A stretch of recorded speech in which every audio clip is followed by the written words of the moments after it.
All right. A rare edition of the RRT Boxing Show. Yes, folks, we are live. Thank you for watching this on the playback. Because I know how humongous this audience is going to be.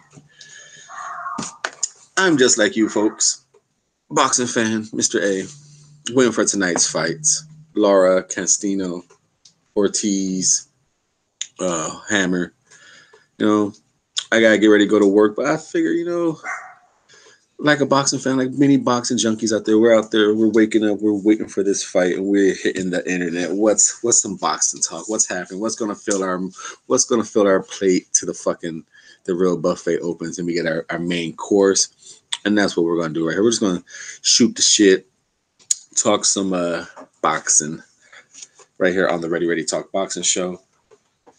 Now, before we get into tonight's little card, there are a few fights today that I would like to.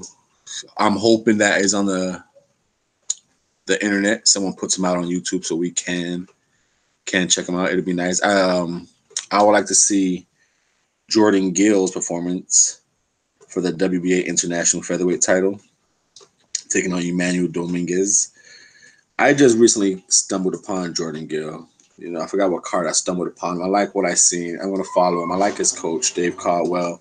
I like Dave Caldwell. I like the way he releases release information in the corner. He seems short, crisp, well, clear words. Another coach like that, I like. He could come off the either way. Because at first I didn't like him, but the more and more I start seeing him in between corners, I like, dude. I like him. It's Andre Rozier, Danny Jacobs' coach. I like him. At first he rubbed me the wrong way because he seemed a little arrogant and cocky in his delivery. But the more and more I watched him, he's like, "What the fuck are you doing, dude? I'm telling you the right shit. You're fucking up." You know, I like his delivery. But Jordan Gill, that is one fight I want to see. So I'm hoping, like I see these fights I mentioned, I'm hoping they're up there so there will be a post fight recap on them. Because I just got too busy with the working, and I couldn't do the breakdowns. Mariana Juarez taking on Eva Naranjo. Now I know Eva's 40 years old, but it seemed like Juarez, to me, she's starting to get hit a little too much. She herself, 39 years old. I would like to see her go. Just, I'm it's definitely still money for her, but I would like to just see her go. Maybe she's looking for a nice exit, two good ass whoopings, and hopefully this is like the first of the second ass whooping, so she can just retire on a high note. The other fights I'm interested in. Where's the Argentinian? I want to see her bounce back. She's one of my. She's definitely in my top five. Definitely top 10 because my five will probably change, but I could probably say top six female fighters, and that is Deborah Dinonikis, the Argentinian. She's bouncing back from her first loss. You know, bouncing back at the age of 30. She's taking on a 19-year-old Michaela Luyan. And like I said, the way Deborah fights on her feet and quick around the ring, movement, for a little tiny thing, the super flyweight at 5'4", she will try and bang it out with you. With the speed she does have. And her last fight, the one, and she lost. The speed was Horlina. She had too much speed, and the pressure was just too much for her. And that's what she couldn't handle. She was able to fight her, but the speed, the pressure, and this Michaela Lujan, she's young, but she seems to be gritty. Come forward gritty and punches hard. If one of those combinations land on Deborah, I think it might be trouble. It might be trouble. Deborah should be able to move with her experience, the ring generalship, and combinations that are effective enough to win this fight. But something about this young Luhan, she's very rough, but the way she moves and she throws her combinations and the technique, it's not wild 19-year-old punches. They're pretty crisp intent punches. So very interesting to see how Dinonikis bounces back. Very interested in that one. And there was 2 more fights I'm interested in. Really, you know, I'm gonna break them down right here because I'm very interested in these fights, and that's the heavyweights. Going down in Germany, Tom Schwartz and Agit Kabal. Now, unfortunately, they're not fighting each other. We're just scrolling these up on. There we go. Scroll them on up. Agit Kabal. Well, we'll cover him second since that is the more of the juice here of the fight. Tom Schwartz, 23-0, the 24-year-old man. I think he's like 6'4", 6'5". He has that Tony Bellew shape, you know. He definitely has that body. You don't see Tom Schwartz as a legitimate threat for, you know, looking at his physique. Now he's not out there like Miller and Nowalski, but he's a tall, slender version of that. You know, he's like a Tony. He's no shape. You know, so Tony Bellew is probably the best one. A Dominic Brazil, a slimmer version of a Dominic Brazil. You know, he's fighting a Christian Krasnick. Now, and I haven't seen much footage on him, but I'm picking Tom Schwartz to win this fight. I'm thinking it's more of like a bounce back, a happy go. Because in Tom Schwartz's last fight, he was getting tagged. Even though he won that fight, he broke Lowowski down. You know, that was the most I really seen Tom Schwartz get tagged. And this guy was tagging him in the form of like, let's go, let's box, you know. He wasn't just swinging a lucky punch trying to be opponent in Tom Schwartz's house, you know. He went there actually. He was fighting to think he could win, and the confidence was landing some good punch. Like I said, I never seen Tom Schwartz hit like that. It's not that Tom Schwartz is a world beater, you know. It just that's what we're doing right here on the RRT Boxing Show. We talk the best versus the best, and the lingo on this show. If you're a new subscriber, you're like Tom Schwartz ain't no fucking best, Mr. A. The lingo on this show is the best versus the best is number 1 through 15. And champions are what the fuck it says. Champions. They're in their own little world. Champions. Now, of course, when it's can't get a unified fight, you got to go fight you prove yourself against the best versus the best. Fight 1 through 15. That's what this show is about. Now, Tom Schwartz is in the best. You know, he's not a champion. He's in the best. The 16 on down are contenders.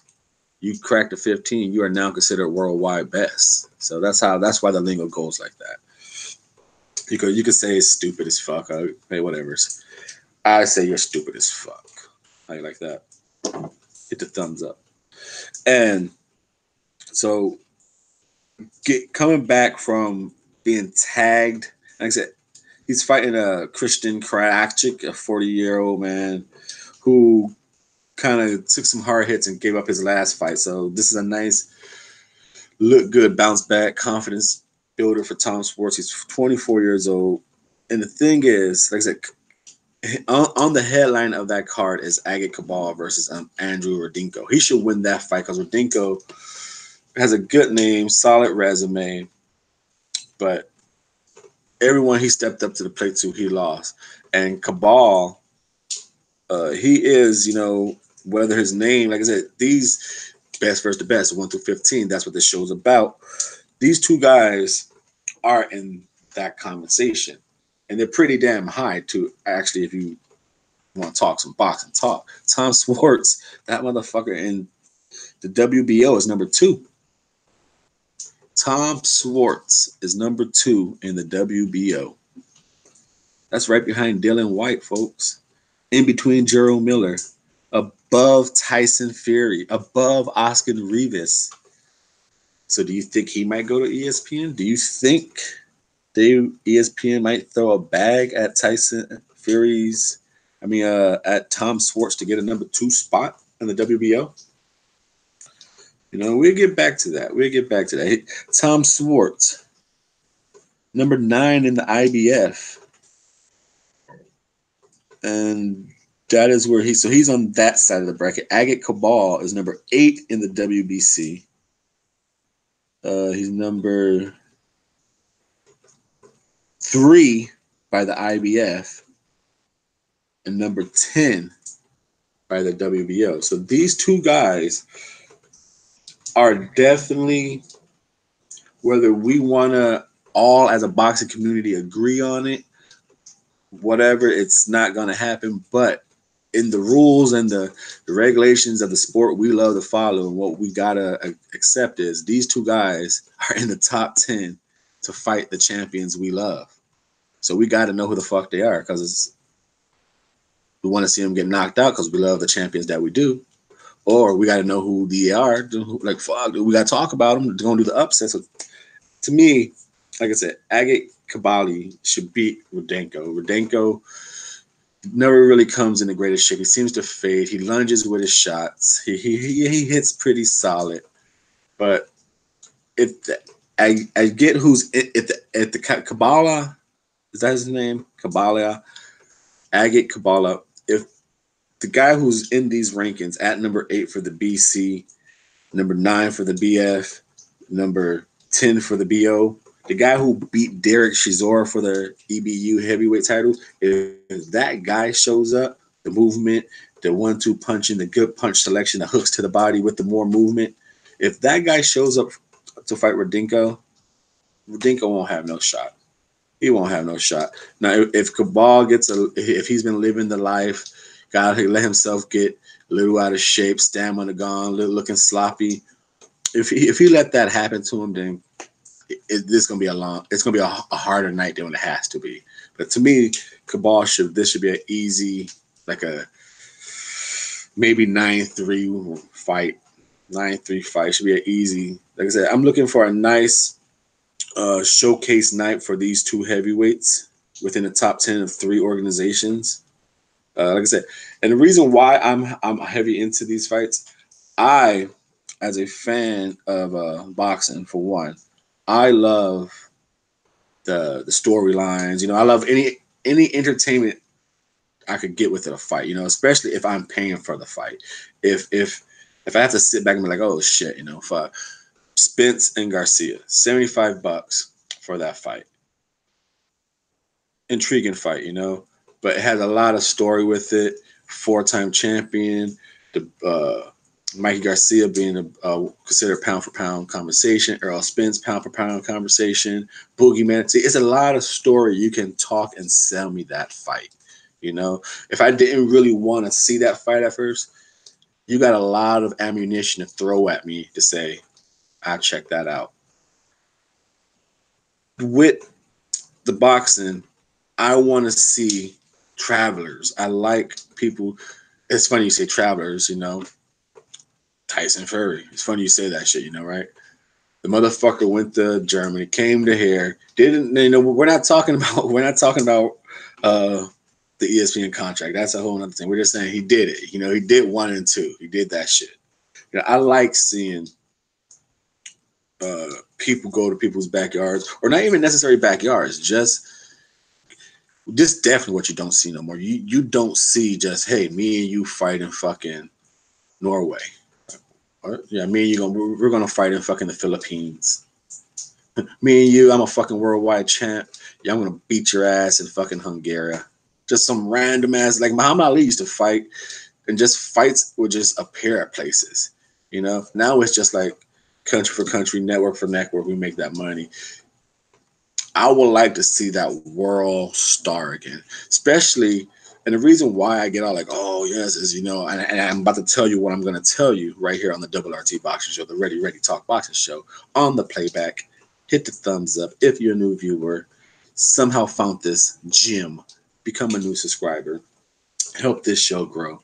Like I said, the reason why I'm telling you this, Agate Cabal and Tom Schwartz, they might not be who you want them to be, but they're in that top 10.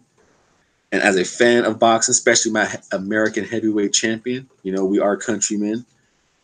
I would love to see that traveler boxing system of traveling back into it, the sport, you know, where I would like to see Deontay Wilder travel to Germany to fight Cabal or Tom Schwartz. I think they're the perfect opponent.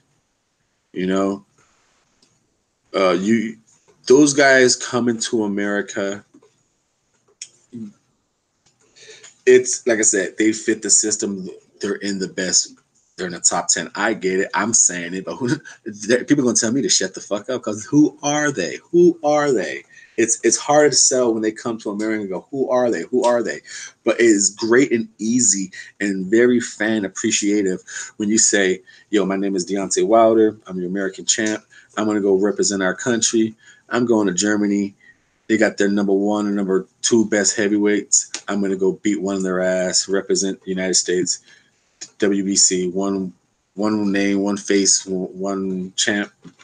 Deontay Wilder, he give that whole speech on maybe a little Showtime type shit. Man, you want to talk about fan base support? I'm telling you, man, it will be dope as fuck for any American fighter to go over abroad, do a pay-per-view fight, and have that shit do about 400,000.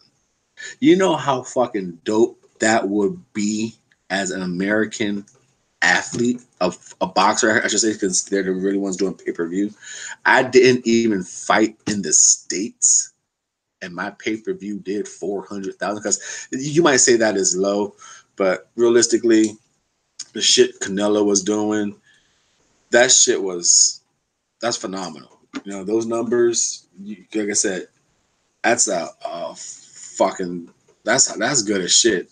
That's in those 1 millions, and I don't know what his last pay-per-view was with it's Triple G, so it's a little, but still,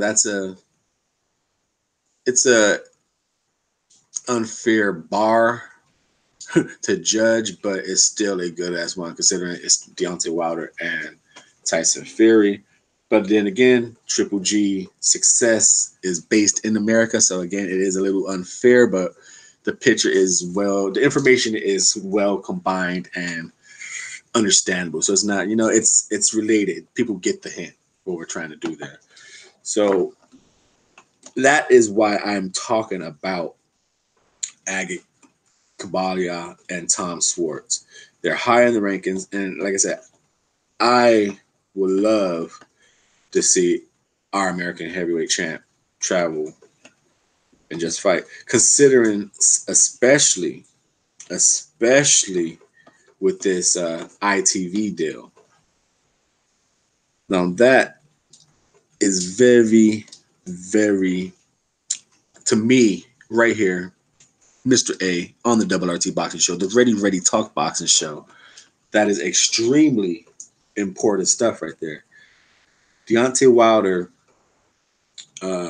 get this ITV fight. He's going to get one. He has to get one. He has to get one. And what I have to get also is a thumbs up, because I have no idea how long I'm on this for, but I'm looking. It's 8:37 a.m. I'm just doing some boxing niblets before I go to work, come home for the fight card. Like I said, I know there's boxing junkies out there who's going to wake up and want some type of boxing to listen to. The show is small. There's no one here. So if you are watching this on the playback, support the show, support the grind, hit a thumbs up, new viewer, become a new subscriber. I don't know how the hell a new viewer is going to, new subscriber will find this, but if you do, become a new viewer. Usually I notice only subscribers watch these, and thank you for watching them. I don't have a set time, so I know you guys don't come to the live streams.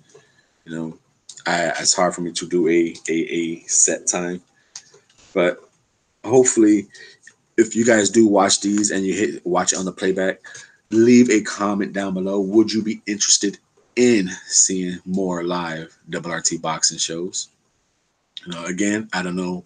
I'm pretty sure I'm gonna get very little comments because, like, again, these don't get watched very often. But hey, I love boxing.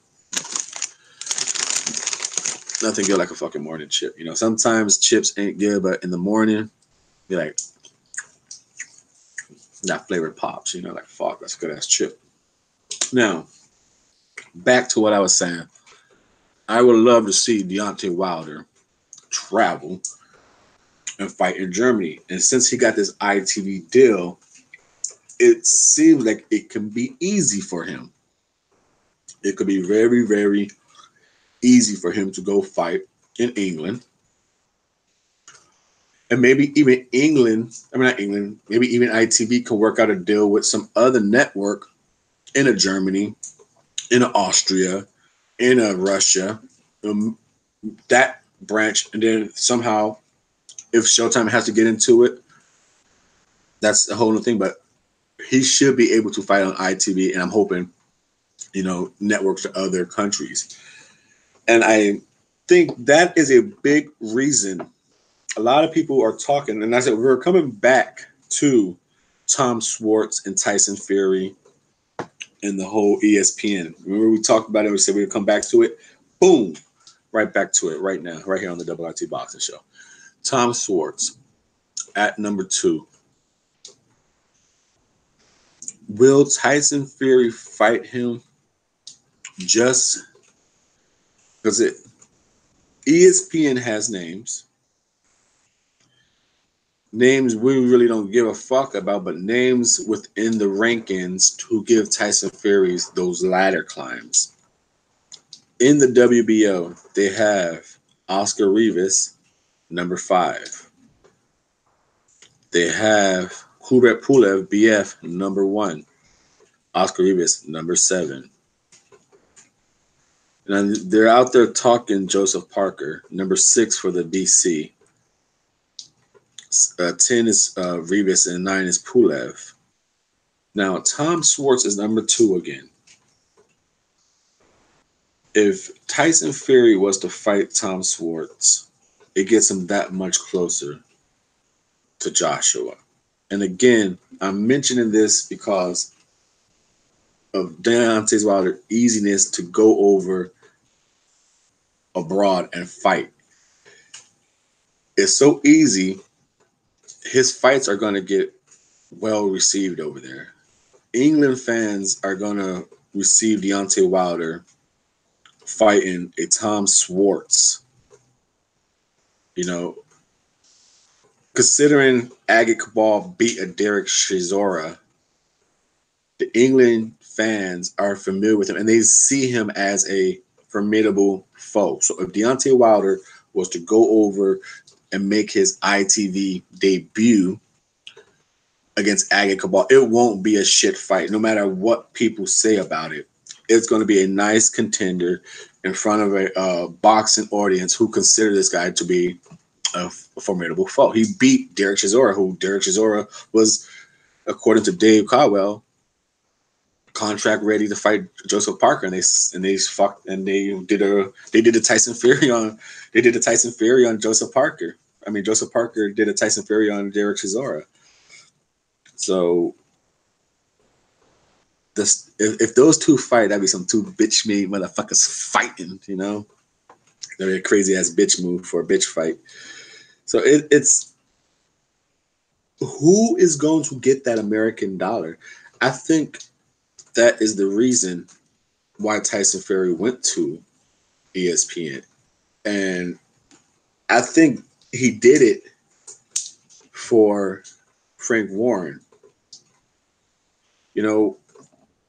Deontay Wilder fights real easy in the UK. And then from UK, he brings over foreigners to the ITV, expanding his worldwide base. Like I said, over in America, it'll be hard for Deontay Wilder to be known in Italy, or it'll be known in Ireland. Yes, you could say whatever. I don't know, Ireland people know him, but you take his ass over to UK put him on ITV, let him fight Agate Cabal, you know, like, or let him fight a Otto Wallen, who's, you know, he's under the PBC. He's been on some cards. Let him fight that guy on ITV. Like I said, Otto Wallen has a nice fan base. I think he's Russian. I'm not too sure. I could be fucking up completely, but I think, you know, he has a nice little fan base that will follow him. Or am I thinking someone else? We're gonna check this out. Where the fuck is Otto Wallen? I believe this is the RRT Boxing Show. I'm your host, Mr.A. I thought that dude was Russian. I know there's a little Russian heavyweight. Yeah. No, he's not. He's Sweden. I knew he was something. Sweden. Take that fool, put him in ITV. You know, you let Deontay Wilder fight anyone on ITV. It's easy for him to reach another country from ITV. Now Tyson Fury, with PBC going over there, it's not just Deontay Wilder. I should just say now PBC. But Deontay Wilder is a very key piece in this because of just what he brings, his mouth, his rawness, his people like him, his knockout power. You know, he's the people champion. People, they like his energy. So he would be the heavyweight door breaker. So put him out there. Put Chris Eubank Jr. in the card. Like I said, just the PBC in general.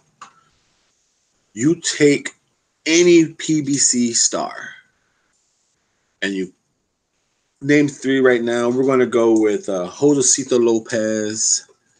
We'll go with Sean Porter and Josecito Lopez, and let's go with Omar Figueroa.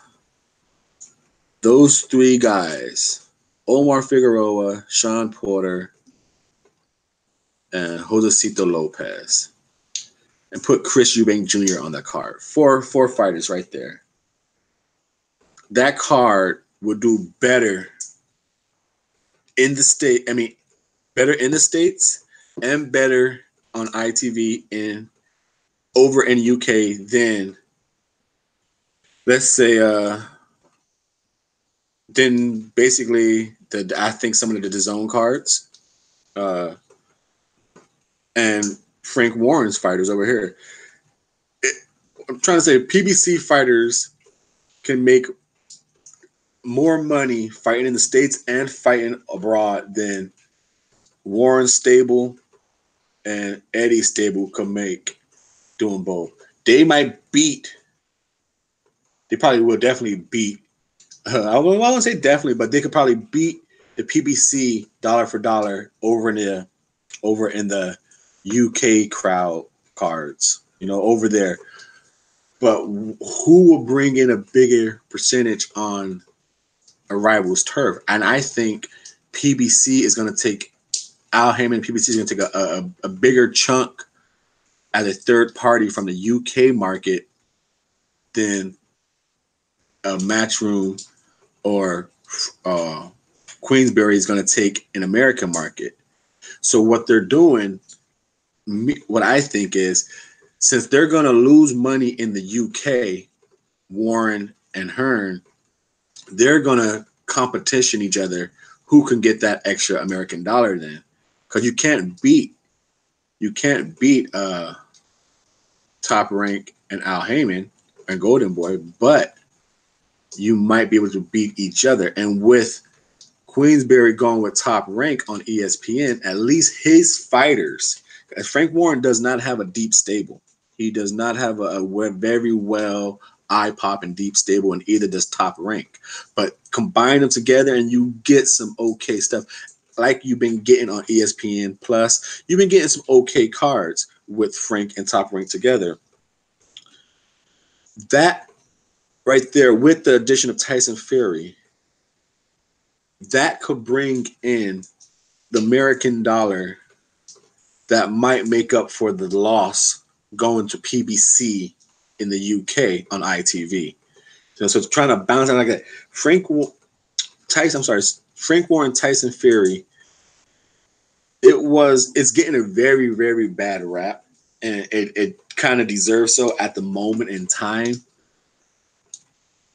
And that's that. Frank Warren's he's been setting this in motion for a long time. You know, like I said, he's been on ESPN Plus for a long time. Like I said, this whole Al Heyman and ITV, though everyone knew, promoters in the boxing world, they knew this was happening. So they were each trying to prep themselves to get some rival turf money. And Frank Warren's like, fuck, okay. He goes out, he gets Tyson Fury, and finally Tyson Fury has that fight, and he's like, hey, I need your fucking help now, bro. Al Heyman just launched that ITV program. I'm going to be losing money to him over there.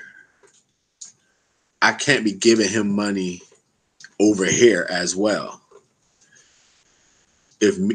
We're going to go to ESPN, we're going to take a bigger percentage of American dollars than what Matchroom and Eddie Hearn are going to make. We might not be able to beat the Americans over here, but we could beat our British competition over here.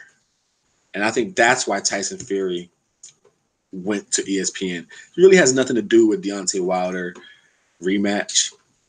You know, it looks really, really salty, but I think this is one, it looks out for Tyson Fury in the long run, regardless of how much money he's making. He's getting some money that's basically a guaranteed coverage of his family. You know, Deontay Wilder hit that motherfucker hard. Who knows what's going to happen in the next fight, if it's Deontay Wilder or not. Maybe he got a really real realization, like, hey, I'm a Tyson Fury, man. I usually don't get hit that fucking hard, you know? Yeah, I've been dropped before, but no one gets a clean shot on me like that. And him getting hit like that, like, oh shit, that's what it feels like, you know? All right, let me make sure my family is secured and locked up. I pay back Frank Warren because Frank Warren did give me a fucking contract when I was coked out and fat, going down the drain. He believed in me. So me being the go to peace, I'll go to the ESPN, give him this fat contract, just how Matchroom went with DAZN. Like, oh shit, Matchroom's going to come over here in the United States and blah, blah, but no one's paying for UK fighters. You know, you got to pay money monthly for that. $5 for ESPN Plus. The Frank Warren fighters is a freebie. That's like dirt under the rug. You know, you get so much American sport coverage. You get soccer sport coverage. You get just ESPN, man, worldwide leader in sports. You get extra content for $5. You get original shows. You get Kobe's thoughts on basketball. You get Peyton Manning's thoughts on quarterbacks. You know, you get these original shows. You get classics of fights, programs, NASCAR racing. You get all types of just wild out sports shit for $5. Like that. That boxing is just thrown under. So Frank Warren's is basically it's a no-brainer deal for him. It's like, okay, cool. This shit, ESPN Plus is going to get bought. It's going to get bought. And by DAZN, it doesn't have much on it. Like I said, MMA is big in the United States, but I don't watch MMA at all. I do not watch it at all. I might go to a social party and then I see some UFC fights. But I know the name UFC. Bellator, I know the name because it pops up during YouTube ads and stuff. But I believe Bellator is on DAZN. I have DAZN. I don't know what the fuck they have on it. Bellator is not. Like I said, I could be wrong, but it doesn't bring the same oomph to a nobody like UFC does. So DAZN, I don't know where it's going and how that American crowd is going to see and feel about those UK fighters. But as you can see, Queenberry's promotion is having no problem on ESPN Plus. It's now to the point where, I remember at the States, a man in the States, Eddie Hearn, telling me, if you want to see Joshua fight for the next 5 years, the only place you're going to be able to see him is on DAZN. So if you're in the States, This is a perfect opportunity for you. The only place you can see Anthony Joshua, the real champ, the man with all the belts. The only place you're going to be able to see him is on DAZN, and only for $9.99 a month. We were all being sold. That's what this pitch to us was. It was not that it was like a golden pitch, but that's what we remember. And now, oh yeah, Anthony Joshua can fight on ESPN, no problem. It's not happening over there on DAZN. It's not. So that's why I think Tyson Fury went to ESPN.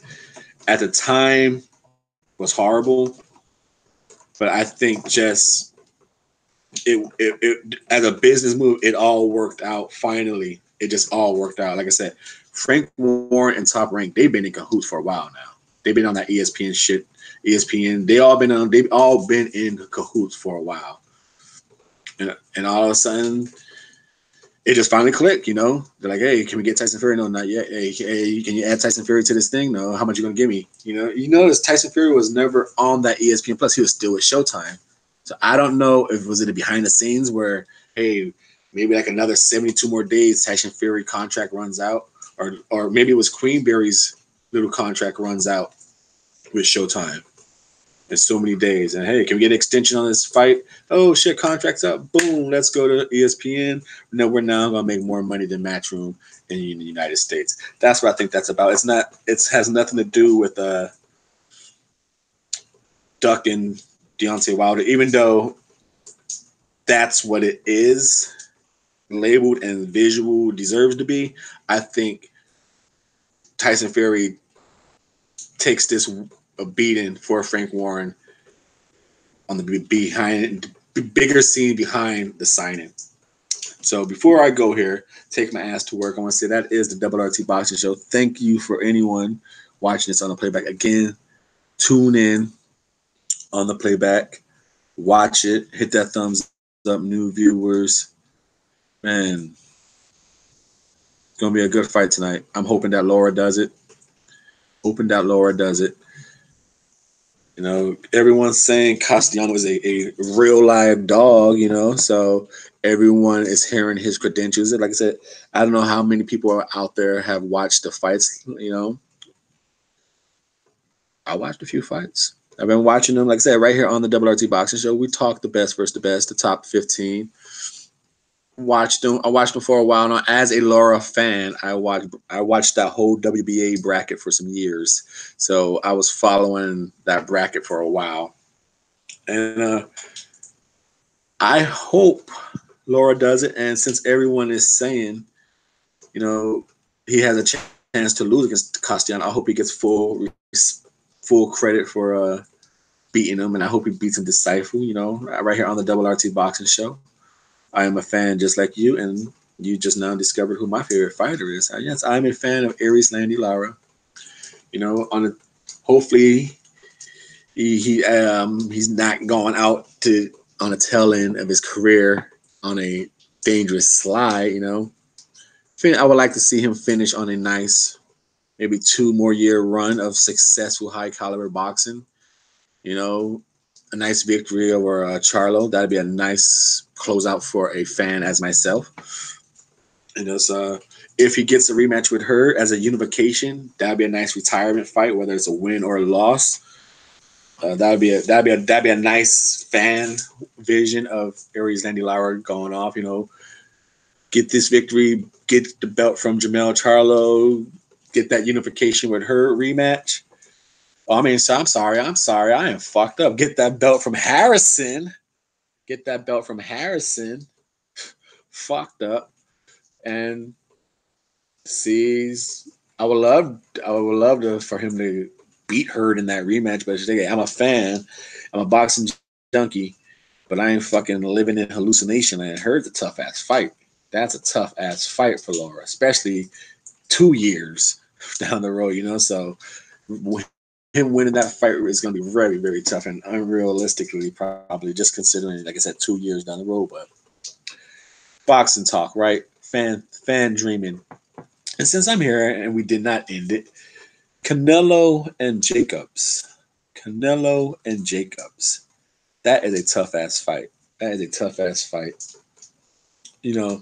Part of me want to say Jacob should be able to win this. You know, his only mistake in Triple G was he'd get too greedy sometimes and sit in the pocket. When he was moving and moving, you know, bouncing from A and then bounced to B and attack from B, he was winning good. When he just moved to A and stayed in A and fought Triple G, that's when he lost. I'm thinking he's going to learn from that experience, maybe get a little more stamina, Chris Algieri, you know, and notice and remember, if he moves, I think he can reset Canelo's feet enough with enough power jabs and combinations to win on points. But then again, he did stop moving against Triple G. He was getting hit pretty damn hard second half of that fight against Shlucky, and that Shlucky was not a hitter. Canelo's a hitter. You know, but how that power should be decent at 160. Jacobs, you know, it should stun Jacobs. I don't know about drop him, but it should definitely stun him. And getting a hit with him enough, it's probably gonna drop him. So, like I said, part of me want to go Jacobs because I thought he was doing fantastic against Triple G. Like I said, he'll sit there, he'll do the whole bobby, he'll throw some jabs, he'll move to point A, get Triple G's moving his feet to go to point A. Then once Triple G got to point A, he'll go over to point B, and then when Triple G move, he'll fire out some shots. When he just stayed in one spot, move one way, and just stayed there, Triple G was able to track him down and hunt him down and fight him. If he could move on Canelo, it might be some shit because Danny Jacob got a pretty good jab. Like I said, he gets hit, he gets countered, and Canelo could counter. But if he can hit, I think Danny Jacobs is a harder hitter than Lara. If he could provide that Lara blueprint with some power, like I said, it's very easy for me to pick Jacobs on this fight. But then again, I seen that Shlucky fight, man. And you can't tell me that Jacobs was just coasting. No, man. He gets hit. He gets hit too easy. And that's what I'm saying. Andre Resor be like, what the fuck? You know, what are you doing? Why are you doing this? We do not do this. We do not do this. I like when that shit like, dude, we do not do this. He be in Jacobs' ass. And Jacobs, I know they mean very well. I know he means very well. But he's very proud and almost, like I said, I could be just talking foolishness, but it just seems weird sometimes when Rozier is trying to tell him. He be cutting Rozier like, okay, yeah. Like, no, we do not do this. Like, listen to me, Jacobs. Listen, do not. He'd be like, do not power him. You know, jab your way in, and if you want to power down to the body. I need your jabs. I need your jabs. We do not do this. I love the way, like I said, at first I did not like Andre Resor. Like his approach, his tone threw me off. But then the more I watched Daniel Jacobs fight, I understood his tone. It's like, bro, you're one of my favorite peoples. I know you have the skills, but you are not listening. You're making it way too damn hard on yourself, champ. I love the way he's basically in his tone tells you, shut the fuck up and listen. You know, so the RRT Boxing Show, Canelo Jacobs. Every boxing conversation I have, that's a different victory for me, man. Thank you for tuning in. Well, actually, thank you for watching this on the playback because not a damn soul tuned in. Hopefully, I get at least 10 viewers on the playback and 5 thumbs up. Thank you.